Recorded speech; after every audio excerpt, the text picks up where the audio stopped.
Can Boris Johnson stay on message for a full 4 days? Change has got to come too, because of the quiet revolution that took place in our country just 3 months ago. A revolution in which millions of our fellow citizens stood up and said they were not prepared to be ignored anymore. A country of decency, fairness, and quiet resolve. And a successful country, small in size but large in stature. But if you believe you're a citizen of the world, you're a citizen of nowhere. You don't understand what the very word citizenship means.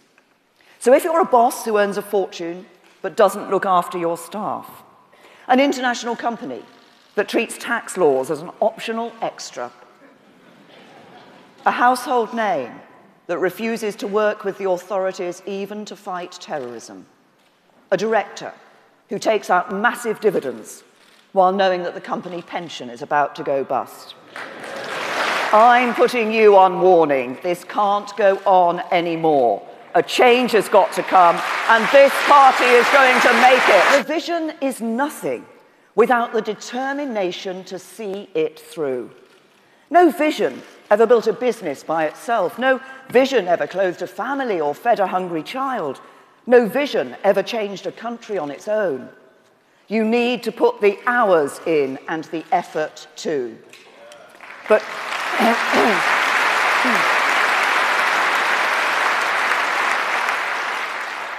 but if you do, great things can happen. Great changes can occur. And be in no doubt, that's what Britain needs today. Because in June, people voted for change, and a change is going to come.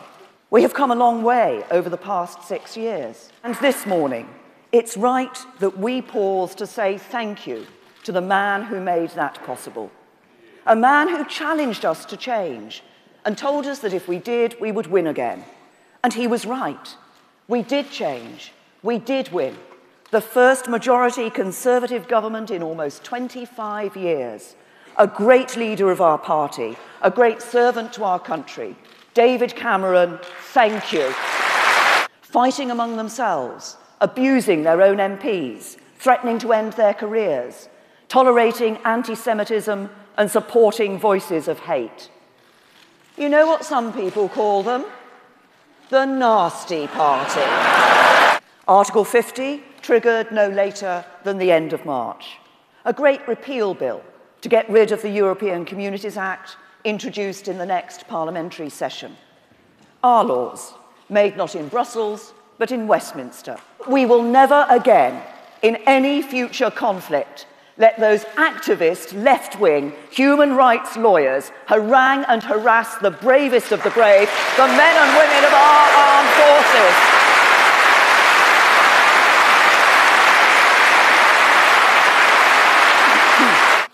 So it doesn't matter to me who you are. If you're a tax dodger, we're coming after you. For the thousands of doctors and nurses that work around the clock to care for their patients. We all have a story about the nurse who cared for a loved one or the surgeon who saved the life of a friend. So let us take this opportunity to say to those doctors and nurses, thank you.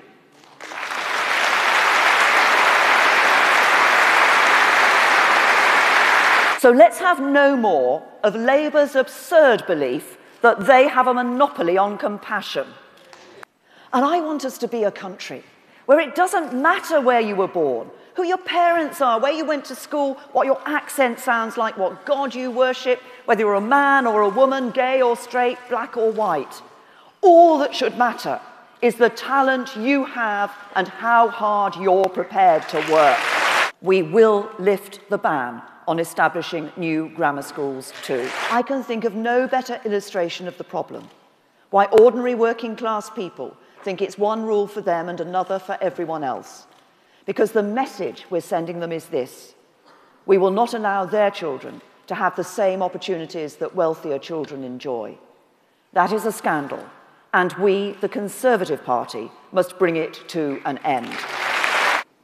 Just a couple of weeks ago on the sun-drenched streets of Cozumel in Mexico, There, our celebrated triathlon champion, Johnny Brownlee, was heading for glory. The finishing line in sight when he faltered, stopped, and was falling exhausted to the ground. And just behind him, his brother Alistair, a tough competitor who typically yields to no one, had the chance to run on and steal the prize. But seeing his brother's struggle, he didn't pass on by. As other competitors ran past, he stopped, reached out his hand, and gently carried him home. And there, in that moment, we saw revealed an essential truth, that we succeed or fail together. We achieve together or fall short together. And when one among us falters, our most basic human instinct is to put our own self-interest aside, to reach out our hand and help them over the line. That's why the central tenet of my belief is that there is more to life than individualism and self-interest. I remember that our nation has been shaped by those who stepped up to be counted when the big moments came. Such opportunities are rare, but we face such a moment today. A moment that calls us to respond and to reshape our nation once again. Not every generation is given this opportunity. Not every generation called to step up in such a way. But this is our generation's moment. To write a new future upon the page. To bring power home and make decisions here in Britain. To take back control and shape our future here in Britain. To build an outward-looking, confident, trading nation here in Britain. To build a stronger, fairer, brighter future here in Britain. That is the opportunity we have been given. And the responsibility to grasp it falls upon us all. So to everyone here this morning, and the millions beyond, whether leavers or remain, I say, come with me and we'll write that brighter future. Come with me and we'll make that change. Come with me as we rise to meet this moment. Come with me, and together, let's seize the day.